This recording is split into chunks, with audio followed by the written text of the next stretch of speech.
Welcome back to my channel. Kumusta kayo? How's your weekend? So ngayon, stay in the house. Tapos na ang pagbabakasyon. So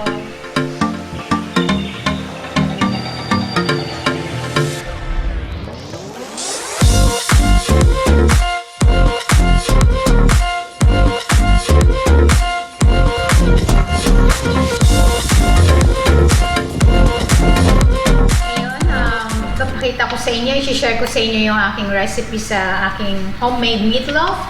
So, ito yung mga ingredients ko. It's very simple.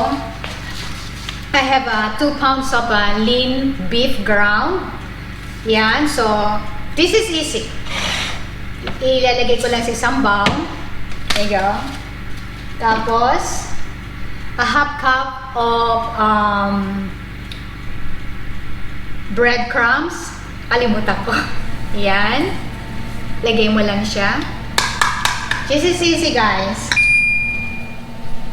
1 egg. Mabilis siyang i-follow. There you go. I have a half cup of ketchup. Yan.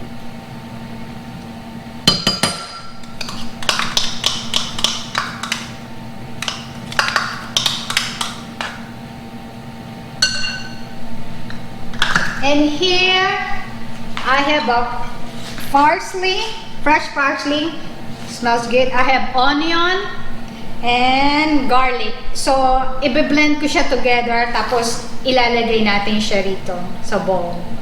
Pakita ko sa inyo, okay? Lagay natin siya. The reason why I blend it to this one, kasi gusto ko ano siya smooth. Ayoko yung parang may chunky-chunky sa aking meatloaf. Yan. Yung aking garlic. Yan.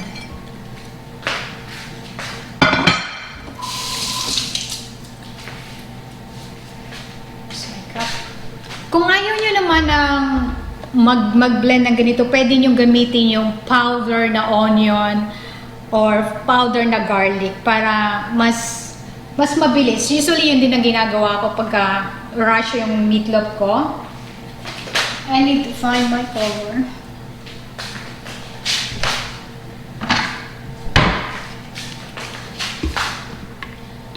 Yep.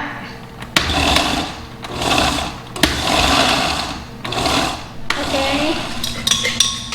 Nag-blend na natin siya. So mix lang natin lahat. Everything. Tansya-tansya lang, you know? Hindi ko na sinusukat kung how many teaspoon of my pepper or of my salt. Tansya-tansya lang. I have salt. I use pink salt. Yan. Hindi ako maalat magtimpla, so yan. Okay?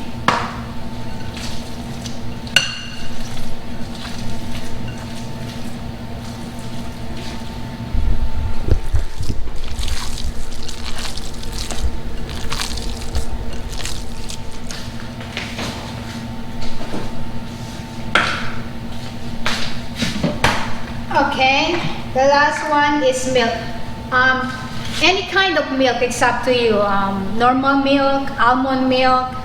I have only coconut. That's all I have here in the fridge. So, kahit ano, kung ano yung nasa fridge niyong milk.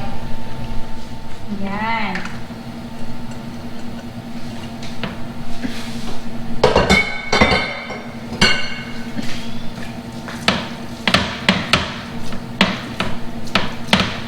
Siya.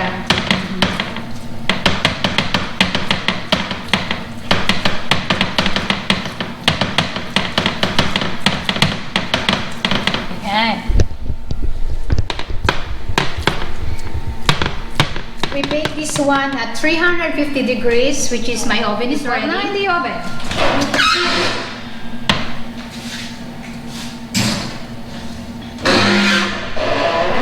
And when timer is 30 minutes. And and start. Okay? So, ngayon, ito yung ilalagay natin doon sa ibabaw ng meatloaf. So, I have brown sugar. I use 1 teaspoon of brown sugar. 1 tablespoon. Yeah. And itong Worcestershire. Oh my God. It's hard to pronounce it. Tansya-tansya lang din. Tansya-tansya. Huwag masyadong marami. Yan. Masarap siya. Tapos, ang aking ketchup. Actually, I use a half cup of ketchup.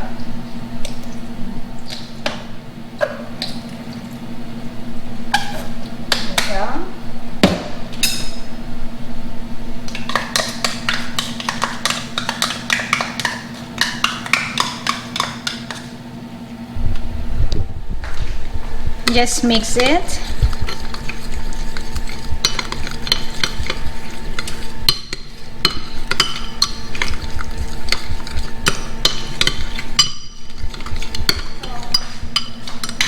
Hintayin natin na maluto yung meatloaf for 30 minutes, tapos ilalagay natin tong top, tapos ibabaling din natin for another 5 more minutes. Then, papakita ko sa iyo ang I cook this on for 30 minutes. Ngayon, i-add na natin siya yung aking ginawang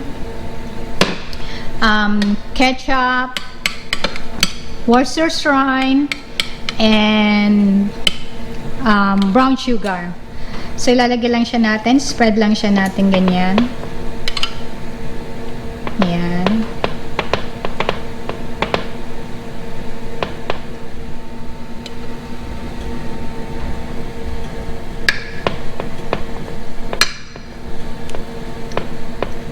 Yan.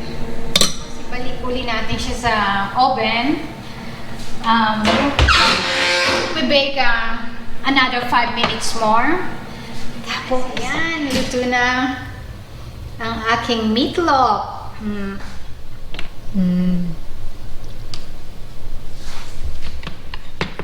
Yan.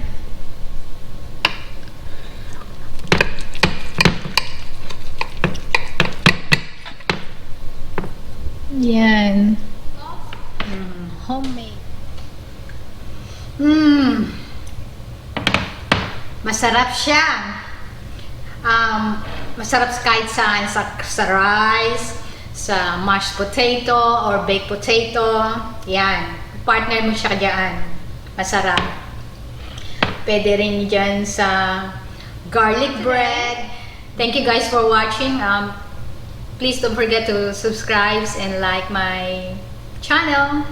See you guys for my next vlog. Mabuhay kayo!